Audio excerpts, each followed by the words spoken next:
NBA trade deadline and took on the new and improved New Orleans Pelicans on Thursday night. Well, they survived them too. And even though it was a close game, the Heat did just enough to pull away, scoring the last 8 points in regulation for a 112-97 victory. We'll recap the game and give you our takeaways next. You are Locked On Heat, your daily Miami Heat podcast. Part of the Locked On Podcast Network, your team every day.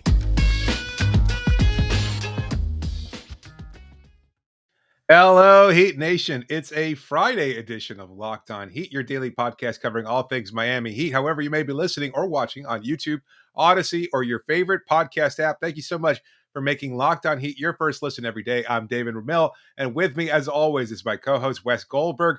The Miami Heat were somewhat shorthanded in New Orleans. No Caleb Martin, no Tyler Hero in the lineup, but it didn't matter when they got two transcendent performances from Jimmy Butler and Bam Adebayo, both of whom had 29 points each. And while the game was close, it was 104-97 with just over 3 minutes left to play. Miami wound up scoring the last 8 points of the game, completely shutting the door on a feisty New Orleans Pelicans team that just added CJ McCollum in his first game with the team, and Miami held on to win 112-97. Miami remains atop the Eastern Conference. We could talk about PJ Tucker. We could talk about Erik Spoelstra.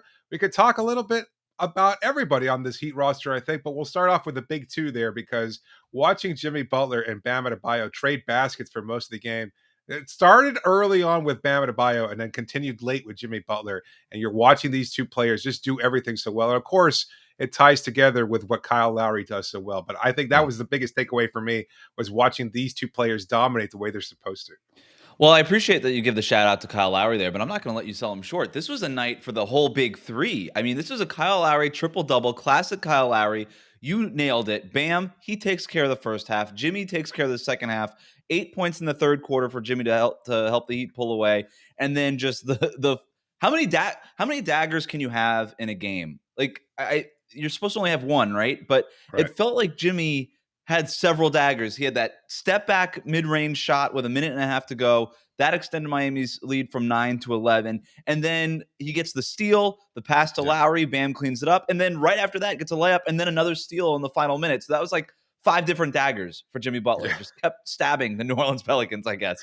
And so he finishes it off. But this was a night where the big three really led the way for Miami in a way that I don't think we have seen completely yet this season. 72 of Miami's 112 points from Jimmy Butler, Bam Adebayo, Kyle Lowry. I mentioned Lowry with the triple-double. Jimmy and Bam doing it on the boards as well. This was a night where the big three were so far and away better than anybody else on Miami. They also led Miami in plus-minus, right? Plus 20 for Kyle, plus 25 for Bam, plus 15 for Jimmy. Nobody else was even close to those kinds of numbers. I don't know. It kind of reminded me of like the old big three, like LeBron, Dwayne Wade, and Chris Bosh. It kind of felt like that, where it was those three guys doing all of the heavy lifting for a team in Miami this year that kind of prides itself on its depth. The depth wasn't really stepping up tonight, but the big three did. Yeah, no, it was very atypical from what we've seen. We saw all season long. We've seen Tyler step up. We've seen Caleb, Max Strus, Duncan on occasion. No Tyler tonight, we should mention. Yeah. Right. No Tyler, no Caleb. And yet it was the big three. It was Bam really being very aggressive against Jonas Valanciunas, watching this version of Bam. And I know we talked about it in recent episodes because Kyle Lowry returning to the lineup has unlocked a new, more aggressive version of Bam. But there's only so much also that Kyle can do to set him up. It's also up to Bam to just say, you know what? I'm putting my head down. I'm bowling my way past the much bigger Jonas Valanciunas. I'm getting these incredible hook shots and floaters in the lane, aggressive dunks in the paint, just doing a little bit of everything. And seeing him just become unlocked as the second half of the season starts to kick off. I don't know if he's pissed off he didn't get selected to the All-Star game. I'm not sure what the situation is there. I'm not sure. You kind of hinted at it before in a recent episode that somebody may have had a little talk with him and said, hey, we need a little bit more for you. I don't know. Maybe you're right. But either way, it's working. And seeing this version of Bam, like, it was absolutely necessary. Yeah, they wound up winning by 15 points. But it didn't seem that close. It didn't seem that actually far apart. It seemed a lot closer to that, if not for that 8-point stretch down the road there. But Jimmy Well, Butler again. no, Bam. Before we move off of Bam, I'm glad for sure. I'm glad you bring it up. I'm working on a column for my Substack. Either it's going to come out over the weekend or early next week, depending on when I get to it. But this is a flipped switch for Bam Adebayo. There was a conversation had with him and between him and the coaching staff, and Bam recognized that he needs to do more. That all that facilitating and everything is great, and that's what makes him special. But you know what also makes him special is his insane athleticism. His way above average touch for a person with his size and at his position around the basket. Like, we see him getting to the mid-range stuff a little bit here and there, but not nearly as much as he used to. He's taking those extra steps to the basket. He's bringing those drop steps in. He's bringing in that aggression, those quick decisions, that quick first step that he has that we didn't see a lot of. We saw a lot of jab stepping earlier in the season. He's getting to the rim. It's a concerted effort to do so. You're absolutely right. He has made a change in mindset, and that is a credit to him. It's a credit to the coaching staff. Like I said, I'll be writing about it in detail over my Substack, wesgoldberg.substack.com, early next week. But this is the Bam Adebayo the Heat need. And I know we did the whole trade deadline show already, but you look at the moves that were made around the league. You and I talked about, hey, maybe Miami's biggest move is bringing Caleb Martin to the 15-man roster, getting Victor Oladipo back, and possibly Markieff Morris back. But if Bam Adebayo could be this, well, this could be the biggest addition to the Heat this season. This version of Bam Adebayo, because this version of Bam Adebayo is one of the best 20 players in the league. And he was playing fine earlier in the year, and I know he missed 22 games with the thumb injury, but this Bam Adebayo, this is the one that helped the Heat get to the finals 2 years ago. This is the one that can get them to the finals this year. This is the one they need, and I think Bam recognizes that. And with none of his defensive acumen being missing at this point either, too. Just all of his anything increased. Yeah. I mean, like, I was glad to hear Eric Reed mentioning it in the broadcast. He was kind of hyping it up a little bit as far as all NBA defense and things of that sort. Maybe that's going a little too far, although I think Bam is certainly deserving. But there were a few possessions there where he would pick up Valanciunas, who's been a difficult matchup for him, and they would switch on to CJ McCollum at another point. Fantastic showing from him defensively. And the Valanciunas matchup defensively has always been a problem for Bam as well. Because he's a bigger body, he can just kind of tower over him, keep those arms up and hinder his shot-making ability. That wasn't the case. And you mentioned the mid-range jumper. He had a couple of them, too, where he could just kind of size up. He sized up that Valanciunas was kind of giving him a little bit of space and drop there. And he said, you know what? Fine. Give me the 5-10 feet. That's all I need to unload the jumper. And he got it going. And then I'm glad you brought that up, the Valanciunas matchup, because you're right. It was the Valanciunas, the Vucevic's, like these big lumbering centers. Bam sometimes just has a hard time figuring out how to get through them, get around them, and all those things. You're right, absolutely. It's like tonight, he used that speed, that quick first step to get around him. And then once he had Valanciunas backpedaling, he starts hitting him with those mid-range pull-ups and all those things. You're absolutely right. It was like, I don't know. It was almost like in a video game where you play a boss battle like 2 or 3 times and you're like, I can't figure it out. I got to hit him in those like 7 times in a row. And Valanciunas or Bam figured out like how to beat Valanciunas, how to beat that boss battle. And then like once he cracked the code, it was like Valanciunas wasn't even out there. Like, Valanciunas was nothing for New Orleans tonight. And he's usually a problem, like you said. I was a little surprised that the Pelicans just kept going drop. I guess they didn't really have any other options because it's him and Jackson Hayes in the middle for them. And Hayes isn't like, I think they wanted him to be a switching guy, but he's not really that in the NBA. And that's a whole other thing. But it just felt like the Pelicans, they kept it close for a lot of the game, but credit CJ McCollum and Devontae Graham and some of their shot makers for that.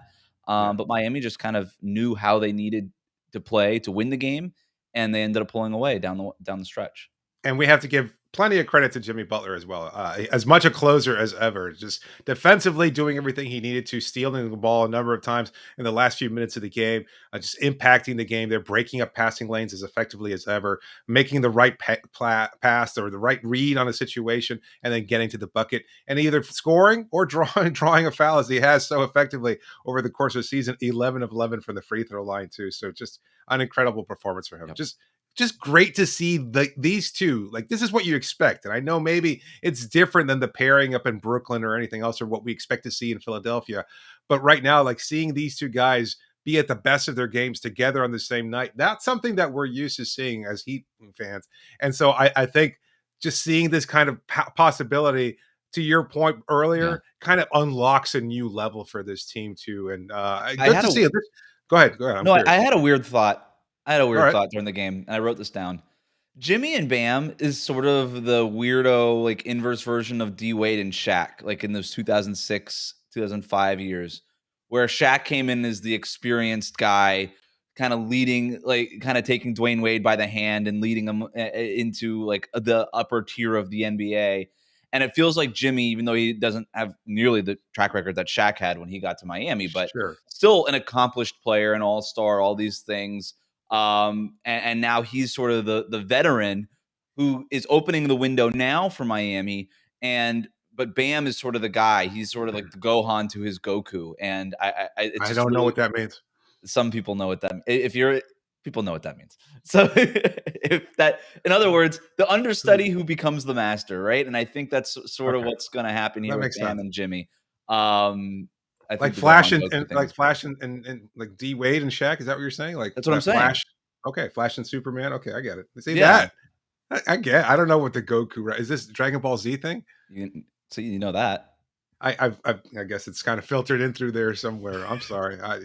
We've gone on this tangent long enough, but we'll talk a little bit more about some of our takeaways from this game. But before we do that, just a reminder that this show is sponsored by Bet Online, and they've got you covered this season with more props, odds, and lines than ever before. As football continues its march to the playoffs, right to the big game in a couple of days, BetOnline.net remains the best spot for all of your sports scores, podcasts like this one, and news this season. And it's not just football. BetOnline has you up to the minute info on pro and college hoops, NHL, boxing, UFC, along with live real-time updates of current games. Don't wait to take advantage of all the new amazing offers available for the 2022 season. BetOnline, where the game starts.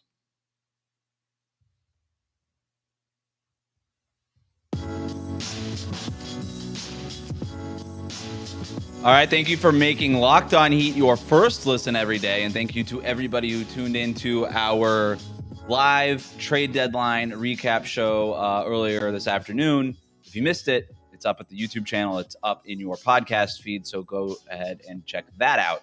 All right, it's time to whip up some credit cookies here, David. Are you ready? Yeah, What let's kind do of cookies are we going to do today? We did chocolate chip last time. Your pick. God damn it. Oh, you're putting me on the spot here. I'm not you know what? I just had a Chinese Thin Mint. food I had a earlier Thin this Mint week. earlier. Can we do Thin Mints? Yeah, they're trash, but go for it. Why not? Oh, no. Yeah. Oh, no. You sound like Duncan Robinson at his podcast. I was mentioning to my wife the other day that Duncan, at 26, 27, however old he is, uses the term unironically, oh dear, and it makes him sound like a 70-year-old woman, but that's okay. Thin Mints, chocolate and mint, unless it's on a Built Bar, wink, wink, nudge, nudge. Yeah. They're trash. Sorry, not a fan. I've never been a fan. It's true. You never liked the mint and chocolate combination. So what's your Ungodly. go-to sugar or Girl Scout cookie? I've actually never had one. I think I had a samosa once and it was okay. All right, so we're gonna give out Thin Mints. We've got 10 Thin Mints. Samosas are the coconut ones, and I don't dig on coconut. Yes, yeah. I don't dig on coconut. 10 Thin Mints. We mentioned the big three, but we have some other Thin Mints, credit Thin Mints to give out here. So I'm gonna give 2 Thin Mints to Jimmy, 2 Thin Mints to Bam, 2 Thin Mints to Kyle. So that means we have given out 6 of our 10 cookies here. We have 4 more cookies left. We already talked about Jimmy, Bam, and Kyle, so we don't need to tread on that water again. But I will then give it to you. You have 4 cookies left. Yeah.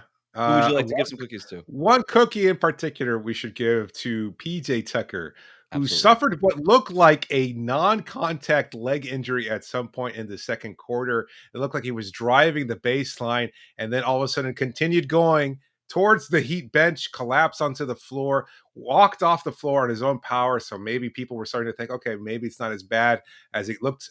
Again, early on, when you just saw the injury take place, it seemed like it was non-contact and everybody was worried, oh no, an Achilles or something much more, severe. Well, not more severe than Achilles, but a pretty severe injury nonetheless. And people were worried. There goes the season, right? On the day 2 of all days where a possible PJ Tucker injury could take place, to do so on the trade deadline when you don't acquire a backup 4 or 5, that just seemed particularly brutal. But you know what? PJ Tucker, to his credit, it looked on replay like he actually wound up making knee-to-knee contact, I think, with Valanciunas himself. And that's why, it hurt as much as it did. Valanciunas, a very large man. And Tucker wound up going into the locker room. And you know what? He warmed up before the third quarter. He said, you know what? Screw it.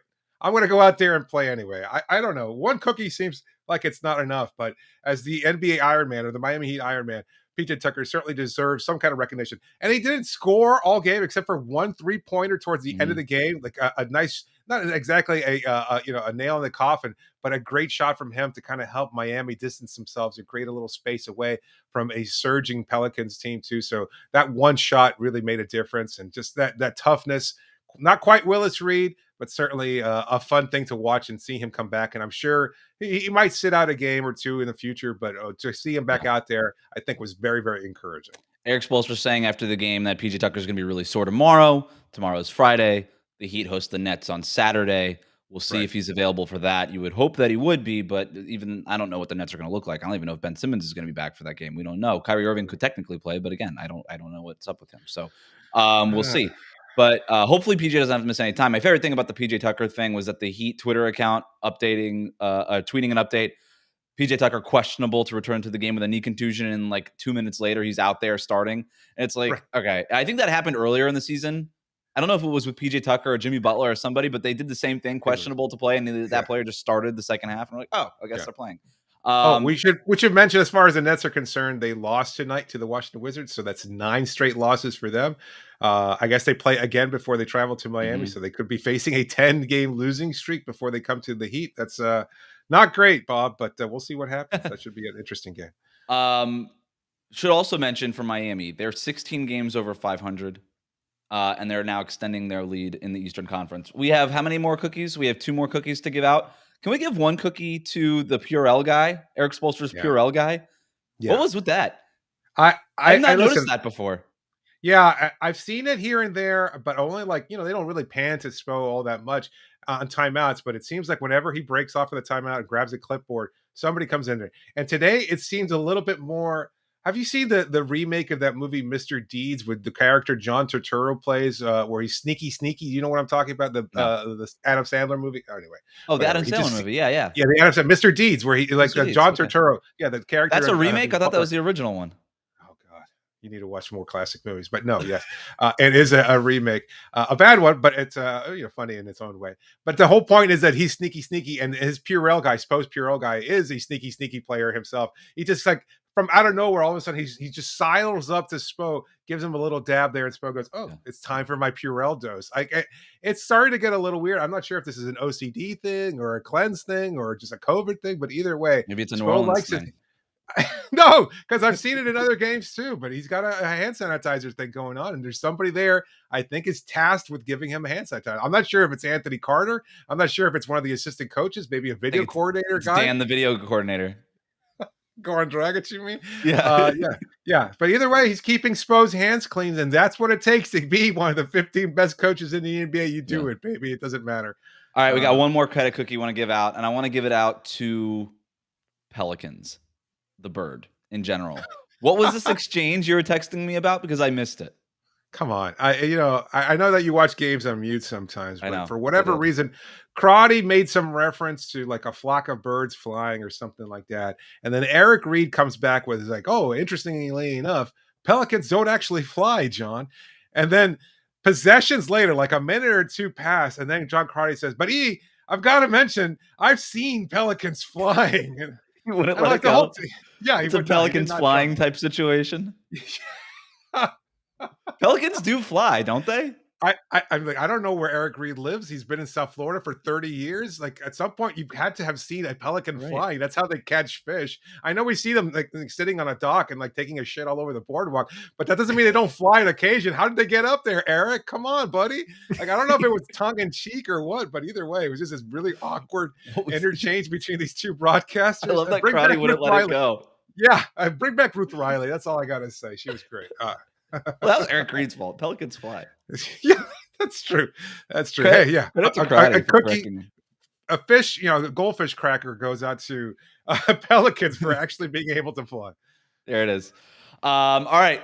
Let's take some of these listener questions that we have coming on in the chat coming up next. If you want to get your questions in so we can answer them in the next segment, get them in now. If you're watching on YouTube Live, now's the time to get them in. Yeah, but first, just a reminder that this show is brought to you by Shopify. Wait, I gotta play the thing. Oh, There it is. That's the sound I'm looking for. It's the sound of another sale on Shopify. I love that sound. It's the all-in-one commerce platform to start, run, and grow your business. Shopify gives entrepreneurs the resources once reserved for big businesses. So upstarts, startups, and established businesses alike can sell anywhere, synchronize online and in-person sales, and effortlessly stay informed. Scaling your business is a journey of endless possibilities like mine. Shopify powers millions of businesses from first sale to full scale. Reach customers online and across social networks with an ever-growing suite of channel integrations and apps, including Facebook, Instagram, TikTok, Pinterest, and more. More than a store, Shopify grows with you. This is the possibility powered by Shopify. Go to shopify.com/LockedOnNBA, all lowercase, for a free 14-day trial and get full access to Shopify's entire suite of features. Grow your business with Shopify today. Go to shopify.com/LockedOnNBA right now. That's shopify.com/LockedOnNBA. And of course, if you're like me and still trying to stick to your New Year's resolutions, make sure if your resolution is to eat healthier, then what you're probably missing is Built Bars, because it makes it so much easier to stick to that resolution of eating healthy, because Built Bars don't taste like a protein bar. It tastes like a candy bar. You actually enjoy eating them. They're great. So many delicious flavors. Have you tried their puffs yet? If you haven't tried it yet, you're missing out. They're one of Built Bar's best tasting bars. The first ever protein infused marshmallow. They're fluffy. They're marshmallowy. They're not just a protein bar, they're a treat, and they're covered in 100% real chocolate, just like all of Built Bars are. So many great flavors. Build a mixed box with all of your favorites, and you'll never be missing again. You'll always have something different to try out there so that you don't feel like you're dieting or anything like that. You're not trying to count calories. You're enjoying a good, tasty treat that's good for you too. So go to built.com. Use the promo code LOCK15 and get 15% off your order. Use the promo code LOCK15 for 15% off at built.com.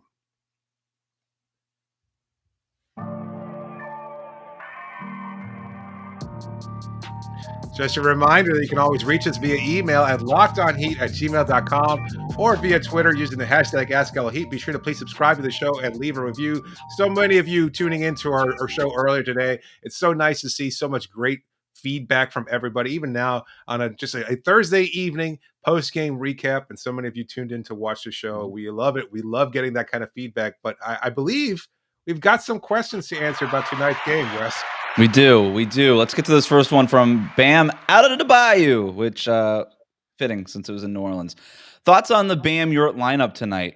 You mind if I tackle this? Yeah, I got my thoughts.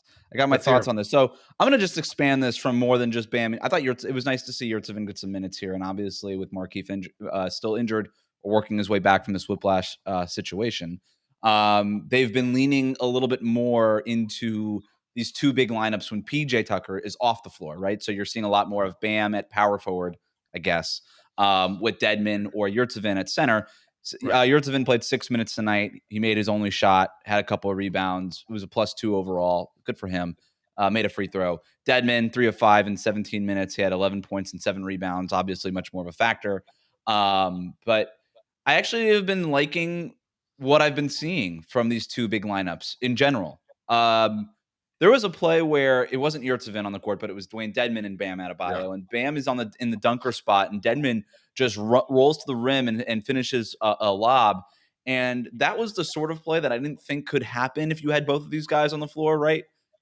We've seen times with Yurt and Bam on the floor where Bam just sort of hangs out on the perimeter, and it's Yurtseven kind of being the role man there because he's not really a guy that's as skilled on the perimeter as Bam is. But I like having Bam like on that baseline or in that dunker spot position because what you saw from New Orleans, in this case, it was Herb Jones, who, by the way, is awesome. What a find for them. But Herb Jones sticking to Bam, even though Dedmon was barreling his way to the basket for a wide open lob, the respect for Bam's athleticism and his first step and his fast bounce is such that you can't leave him alone. So you have Herb Jones hugging him on the baseline, just staring at Dedmon, flying through the air for an easy alley-oop. And because I don't think you can reverse that, right? If you have Dedmon or Yurt in that dunker spot and you have Bam going to the basket, you're not that afraid of Dedmon or Yurt, not as afraid as you are as Bam. So you have Bam there kind of playing decoy. And by the way, if Herb Jones in that situation does come off of Bam and crash towards him, then then Bam's wide open in that dunker spot for possibly a drop off or some dump Right. off pass or something like that. So Right. maybe it can work. I don't think can work for long stretches. I don't think it's the future of Miami's front court, but I think it can work for 2 minutes here and there the way that Spo's been doing it. Yeah, I think it's all about showing different looks. And, one thing that we keep talking about when Miami's depth continues to reveal itself in unexpected ways is adding a new wrinkle, something that could change the course of a game within a few minutes because it's something the defense hasn't prepared for. And this is a perfect example of it. Yeah, it's on the books right now, but unless you're really watching every minute of every game, and of course, that's what NBA teams do, it doesn't really stand out. It's not something you're going to prepare for. You don't know how to anticipate it. And that doesn't change anything because I think this was a play. And I'm glad that you tweeted out because I wasn't sure exactly what you were talking about. But I watched that play as well, and I thought to myself, Dedmon is reading this perfectly. He created this play because he saw it. He fed the ball to Kyle, and he said, "You know what? Toss me the lob. I'm going to be wide open." And in fact, he did. He cut behind Valanciunas, who was crowding up on, he was hedging onto Lowry there, and Lowry tossed a perfect lob to a wide open Dedmon there. And it was just a great play, smartly done by a player who continues to build more and more chemistry. And it works when you have a guy like Lowry, who we've already given his flowers to, but it continues to deserve them because he just makes everything so much easier for everybody on the floor with him. And you know what? I've been reluctant to kind of lean into the Bam, Yurtsevin / Dedmon too big lineup and stuff, but it's a credit to Bam's versatility that you could play him at that power forward spot, right? Right. And so in situations like this, where you don't have Markieff Morris, where your only true power forward is PJ Tucker, Caleb Martin, by the way, is out, and he kind of unlocks some smaller lineups. So when Caleb Martin's not in there, you kind of have to go big. You don't have as many options off the bench. So credit Bam for that, and credit to Dedmon and Yurt for making it work. Let's get to this next question from Baby Rage, who's been very involved in the comments. Shout out to Baby Rage. Do you all think that this is Bam's best game of the season? Wow, nothing else stands out. I wish I had all of his games listed accordingly. To me, it feels like it is.